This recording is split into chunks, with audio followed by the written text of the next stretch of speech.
Marjorie, thank you for all you do. So we're all elated over the Dobbs decision and abortion being turned back to the states and no constitutional right to abortion. But just as toxic to the culture was the Obergefell decision that claimed marriage could be between someone other than one man and one woman. What are our chances of getting that one overturned?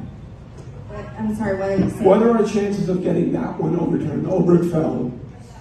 Clarence Thomas hinted that that might be up next, or at least the court might decision. I think we have a better chance on the Supreme Court right now, like we had with the Dobbs case, and we saw Roe versus Wade get overturned. I think we have a better chance there with the balance on the Supreme Court as it stands right now than we do in Congress. Now, we know that the Bible tells us that marriage is a covenant between man and woman. That's what marriage is. But do I see anything happening legislatively in Congress anytime soon on that issue? I don't, right at this time.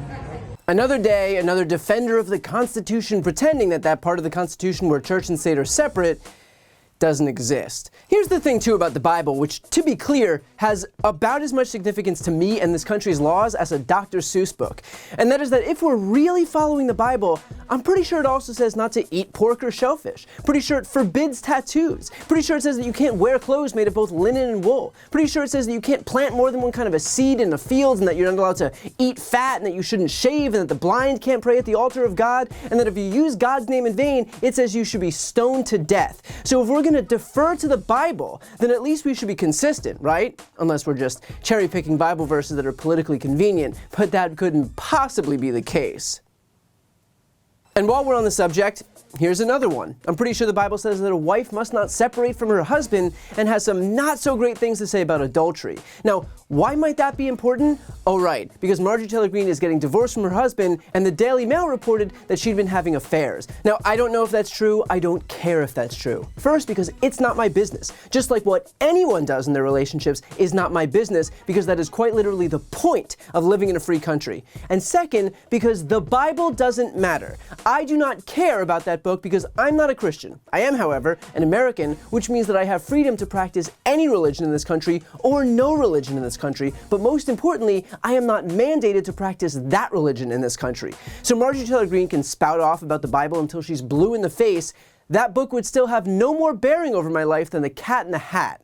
But that's the danger in what people like Marjorie Taylor Greene are trying to do.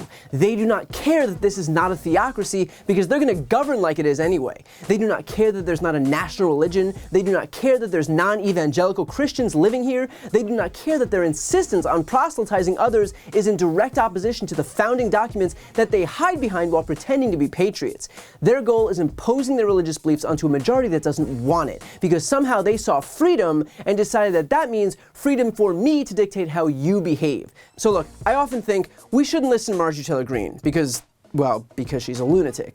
But in this instance, I think we should absolutely listen to Marjorie Taylor Greene, because when she laments the fact that Congress won't be able to overturn Obergefell, but that hopefully the conservative Supreme Court will, she's actually signaling quite accurately what the Republican Party's plan is.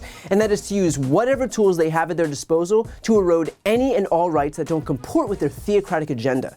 If they can pass a law in Congress, they'll pass a law in Congress. If they can leverage the Supreme Court, they'll leverage the Supreme Court. They don't care how it gets done, but they will absolutely see to it that it gets done. So if you recognize the importance of the separation of church and state, if you recognize the importance of the rights of same-sex couples to be able to love and marry whoever they want, if you recognize the importance of not descending into a Christo-fascist theocracy, then please make sure that you turn out to vote this November. Just like they overturned Roe and then immediately went to work stripping women of their bodily autonomy in the states, the same thing will happen to same-sex marriage and then contraception, and it will not stop because these people are not interested in moderation because they are extremists. So this is our chance, less than 1 month from today, to deliver a message at the ballot box that our rights are not up for negotiation, and the only thing that is on the chopping block is Republicans' jobs.